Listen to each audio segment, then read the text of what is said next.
দিনের যে সংস্কৃতির কথা আমরা বলছি, জুলাই বিপ্লবের আকাঙ্ক্ষাকে দান করে সেই সংস্কৃতি নিয়ে তারা কাজ করছে এবং আজকে এখানে ওয়ারাকাতে বাসা আছে যে বিভিন্ন ভূমিকা পালন করেছে। আমরা ডাক্তার পক্ষ থেকে তাকে আন্তরিকভাবে ধন্যবাদ জানাচ্ছি।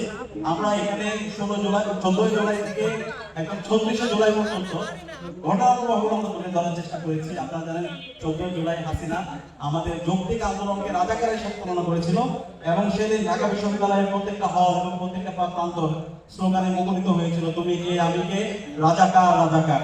সেই স্লোগান আজকে আমরা লেখার সহ এখানে নিয়ে এসেছি। পরবর্তীতে ছাত্রলীগের সন্ত্রাসীরা আমাদের যৌক্তিক আন্দোলনে হামলা করে এবং এরপরে ওই দিন আমরা শুনতে পাই আমাদের 16 জুলাই আবু সাঈদ, ওয়াসিম, শহীদ ফয়সাল আহমদ শান্ত সহ 6 জন ভাই শহীদ হয় এবং 17 জুলাই আমরা কফিন মিছিল করি।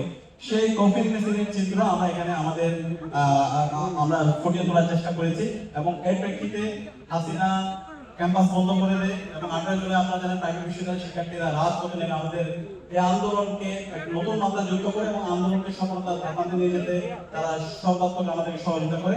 তাদের কৃতিগুলো আমরা এখানে তুলে আনার চেষ্টা করেছি এবং সবচেয়ে কঠিন সময় যখন ছিল, ইন্টারনেট যখন ব্ল্যাকআউট ছিল, কাশ্মীর জারি ছিল, ওই সময়ে এই বাংলার সর্বস্তরের নাগরিকরা, বিশ্ববিদ্যালয়ের শিক্ষক, ছাত্র থেকে শুরু করে কৃষক, শ্রমিক, একদম শিশু থেকে শুরু করে শহীদ রিয়াবো, শহীদ আনাস, এই ধরনের ছোট ছোট শিশুরা তারা রাজপথে নেমে এসেছিল। আমরা তাদের চিত্রগুলো আমরা এখানে ফুটিয়ে তোলার চেষ্টা করেছি এবং এই শহীদদের আত্মত্যাগের মাধ্যমে আমাদের 36 জুলাই আজাদী আছে, পথে গণভবন হয়, আমরা গণভবনকে মুক্ত করি। এখন গণভবন মুক্ত করার পর আমাদের সবার স্বপ্ন এই ফ্যাসিস্ট হাসিনা যে গণহত্যা এবং শিশু হত্যা করছে, যে আমাদের ভাই বোনদেরকে শহীদ করছে, সেই হাসিনার ফাঁসির রায়ে বাংলার জমিনে কার্যকর করা।